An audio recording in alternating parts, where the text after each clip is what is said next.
Hi, how familiar are you with the gamer community? Well, you don't have to answer that because you're about to dive into one.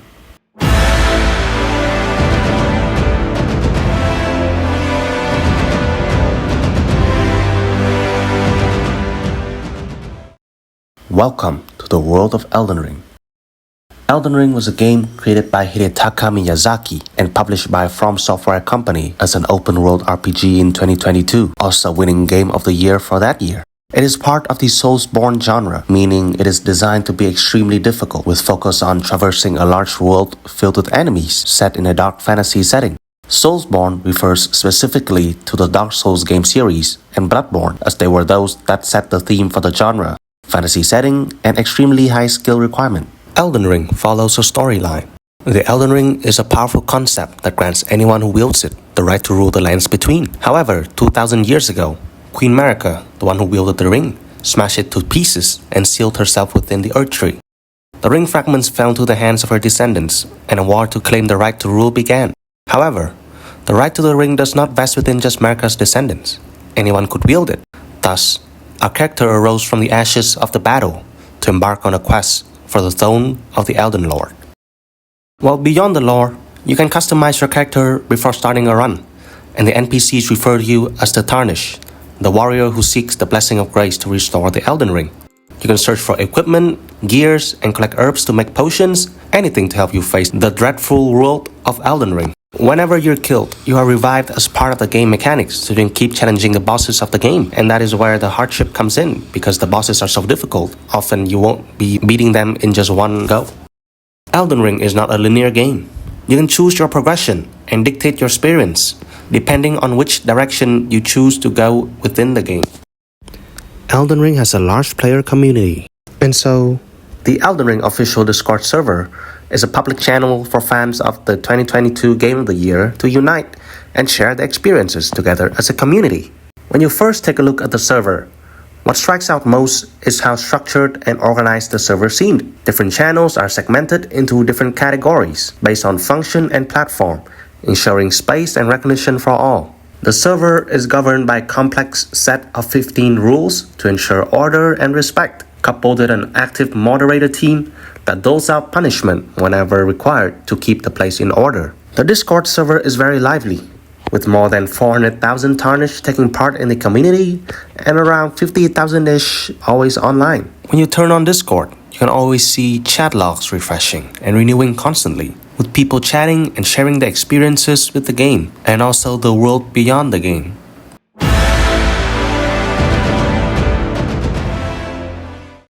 Well, for methodology, I began my research at the Elden Ring subreddit, observing the posts and behaviors. Yet after a while, I changed my site to conduct research on the official Discord server of the game. I try to focus on game discussion, Elden Ring and Shadow of the Earth Tree, platform co-op, and community content channels, discerning users' behaviors and how they interacted with one another. Then I also looked at the structure of the Discord server, its rules and moderations, how it is set up in consideration to its participants. That brings us to my argument. While Elden Ring Discord promotes a digital space that blends nicely between the online and the offline, allowing people to participate in both online and offline identity building. Yet, the material attachments that participants bring into the space fosters a hidden, subtle tradition and stratification. And so, in this short video, I shall connect with Bonnie Nardi's idea of affordances and Bruno Latour's materiality to attempt to ascertain the phenomenon that I encountered while observing the Discord.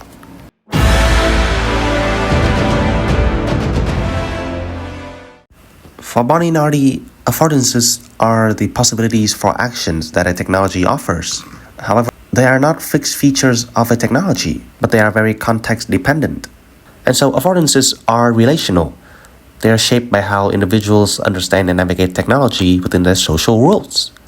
And so Nardi pushes back against the idea of technological determinism. Technology does not dictate outcomes. They create affordances which interact with humans to shape technology's meaning and usage. While materiality for Latour isn't just about the physical realm, it's about how objects, technologies, tools, infrastructures act within networks to shape the world. Material things in Latour's mind are not passive or separate from society. They are active participants or actants that influence how people behave, how knowledge is made, and how systems function. In his view, actants has agency, matter has agency. A thing's meaning and power comes from how it connects to other things, to people, to a system, to machines, and they constantly shape these relationships. So materiality is a dynamic concept, and by materiality, Latour means that no being is just a background or it's just a thing on its own. Everything is connected in a network of significance.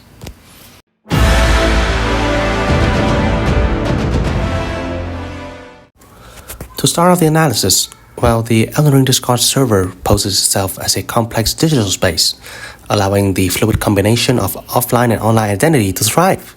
By design, the very structure of the channel requires people to choose their possible engagements the moment they set foot in Discord through role assignments. People choose their roles based on what they are interested in and will be given the ability to interact with other people on those channels. The division of channel categories reinforces the idea that there's a time and place for everything. And so different channels give people different affordances. Like the general discussion zone allows people to talk about almost anything.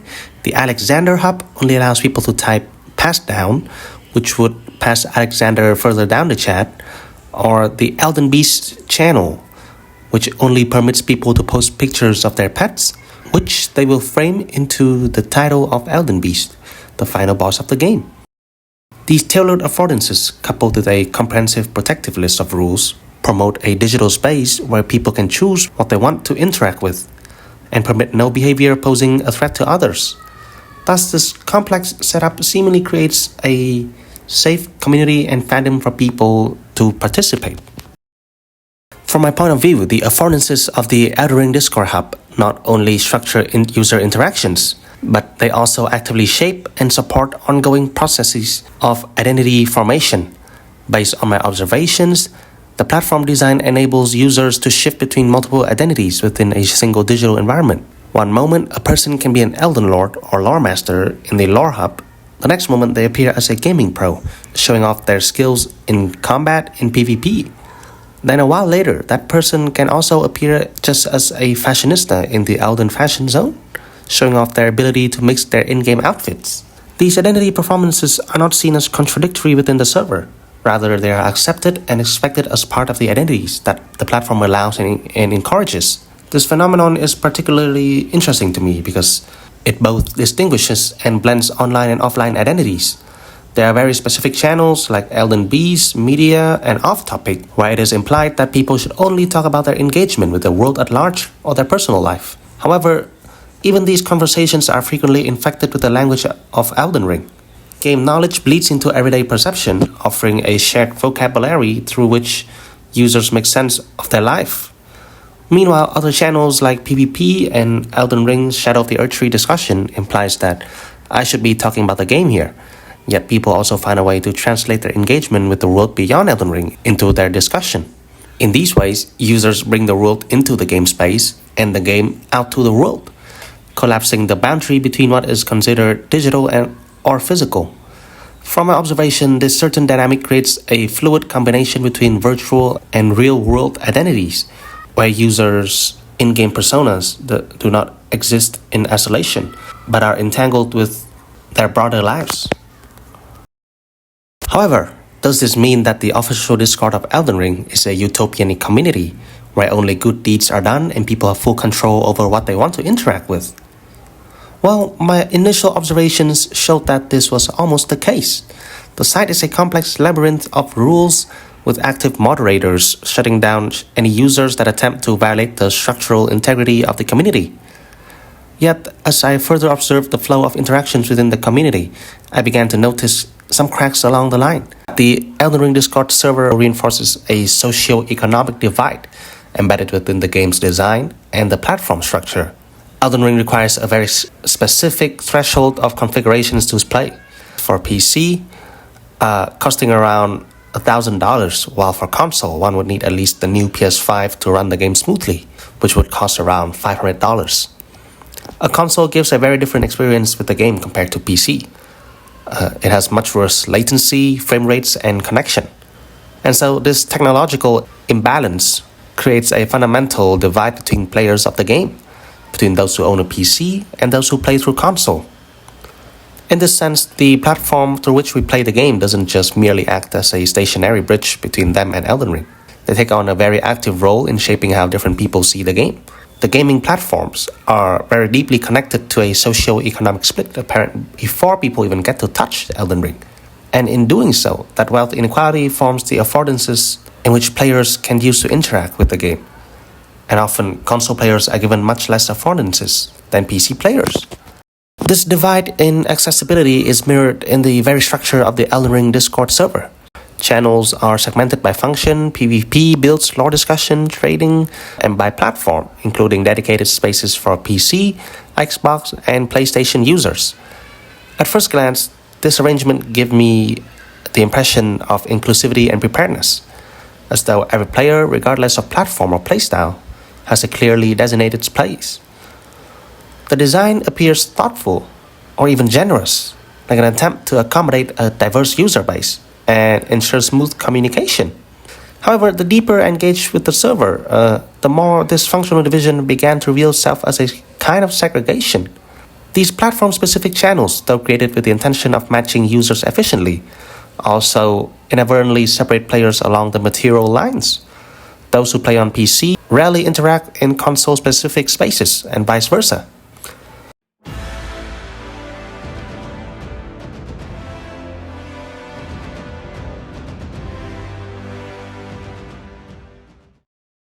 While nothing explicitly prohibits cross-platform communication, the structure itself discourages overlap. And when someone does not adhere to the structure, they are laughed at and made fun of. And so, people's participation in the server becomes spatially tied to one's hardware. What emerges from this is an invisible wall, not built out of animosity or hate or discrimination, but of infrastructure and affordances. And so I concluded that this division, while seemingly practical, functional, reflects a deeper material disparity between users. A player's ability to afford a high-end PC setup is not just a technical decision, but a socio-economic one. These differences in hardware translate into different experiences of the game, which in turn lead to different forms of engagement within the server, forms of participation that requires not only presence, but access to material resources. And so in this way, the server's structure, though designed to accommodate users of all kinds, reinforces a material hierarchy that manifests before a player can even get their hands on the game. Gaming platforms become a proxy for access and cultural capital within the community. The separation of users by platform subtly reveals the Latorian materiality in the social fabric of the Discord server. Hardware becomes a mediator of interaction, shaping who users talk to, what kind of information they exchange. To conclude, while the server may feel unified in purpose, it is fragmented in practice, stratified along technological lines that echo broader socio-economic divides.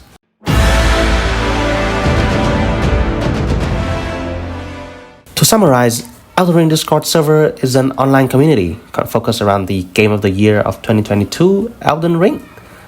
From my observation, I noticed that at first glance the server is a very well-designed community, with different channels divided by functionality and preference, allowing people to customize their interaction. The structure of the server gives people many affordances which they could use to connect their offline identities to the online equivalent. Thus, the Discord server presents itself as a digital space that blends nicely between the online and the offline reality. However, as I observed the community further, I noticed a hidden crack under the layers. The very affordances that both Discord and the community provides to its users reflect and reinforce a socio-economic divide of materiality between players of Elden Ring, a stratification that occurs beyond the digital structure.